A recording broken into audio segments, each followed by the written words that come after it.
따라서 생리기간에 적당한 운동은 안녕하세요. 꽃마을 한의원장 최은미입니다. 안녕하세요, 원장님. 네. 여성들은 한 달에 한 번 월경을 하잖아요. 네, 그렇죠. 생리 중에는 그러면은 활동하기가 아무래도 좀 힘들 것 같은데, 특히 저는 운동을 하기가 굉장히 어려울 것 같은데요. 생리 중에도 운동을 할 수 있어요. 심지어 운동을 하면은 생리통 증상을 이렇게 완화하는 데 도움이 돼요. 생리를 하면 우리가 호르몬의 영향으로 우울하고 피로도 이렇게 느끼게 되는데요. 일명 행복 호르몬이라 불리는 세로토닌의 수치가 낮아지게 되기 때문이에요. 그래갖고 우리가 쉽게 좀 짜증도 나고 우울감도 느끼게 되죠. 근데 운동을 하면 세로토닌은 물론 엔돌핀이 나오게 돼요. 불안감과 우울 등의 부정적인 감정 변화를 줄여주는 건 물론 통증도 줄여지게 되죠. 따라서 생리기간에 적당한 운동은 기분이 안정되도록 도울 수 있어요.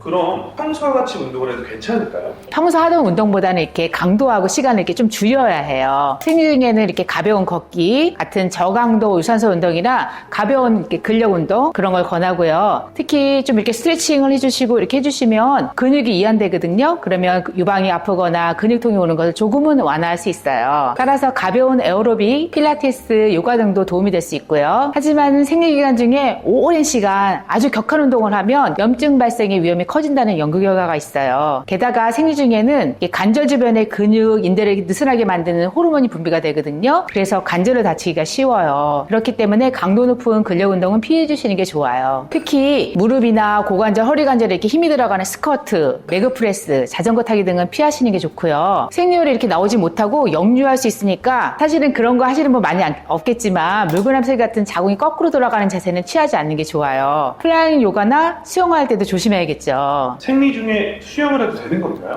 탐폰이나 생리컵 등을 통해서 혈이 이렇게 나오는 걸 좀 방지하는 위해 수영을 하실 수는 있어요. 그렇지만 생리 중에는 질 주변이 취약한 상태에서 이렇게 감염이 될 위험이 높아요. 그래서 물속에 들어가는 운동은 생리 중에는 권하지는 않아요. 평소 여성의 질은 산성 상태에서 외부의 세균이 들어오는 걸 막고 있거든요. 근데 생리 중에는 생리혈로 인해서 자궁 내 환경이 변하는 데다가 자궁 경부가 이렇게 열려 있기 때문에 감염이 취약한 상태예요. 물속에서 다른 사람들과 운동하는 건 피하는 게 좋으시고요. 말이 또 나온 김에 주의사항을 몇 가지 더 말씀드릴게요. 생리 중에는 체내 수분이 좀 더 쉽게 손실될 수가 있어요. 따라서 운동을 할 때 그리고 평소 생활 속에서도 수분을 충분히 섭취하셔야 합니다. 또 운동을 할 때에는 통기성이 좋고 편안한 의복을 착용해야 해요. 생리 중에 이렇게 깎인 옷을 입거나 불편한 옷을 입게 되면 아무래도 혈액순환이 잘 되지 않거든요. 그러면 이게 생리통을 심하게 만들 수도 있어요. 게다가 피부가 더 민감하게 반응할 수 있어서 마찰이 적고 부드러운 재질의 의복을 선택하시는 것이 좋습니다. 그럼 생리가 끝나면 바로 운동을 하면 되는 건가요? 월경이 끝나고 배란이 시작되기 전에는 에스트로겐, 프로게스테론 등 여성 호르몬 수치가 이렇게 낮아져요. 이때에는 통증 내성과 회복 효과가 향상되어서 고강도 운동을 해도 괜찮아요. 근데 난소에서 난자가 이렇게 배출되는 배란기에는 복부에 이렇게 압박을 가하는 운동을 하면 배란통이 좀 악화될 수도 있어요. 코어 강화하는 복부 운동을 할 때는 아프다 그런 통증이 느껴지면 운동 강도를 좀 낮춰주세요. 오늘은 생리를 하는 동안 운동을 해도 좋을지에 대해 말씀을 드렸습니다. 정리를 하자면 생리 중에 적당한 운동은 엔돌핀과 세로토닌의 생성을 도와 생리통을 완화하는 데 도움이 됩니다. 하지만 생리 중에는 전반적으로 호르몬이 감소해요. 때문에 신체의 능력이 저하될 수 있습니다. 또한 면역력이 약한 시기 때문에 감염의 위험이 증가해요. 따라서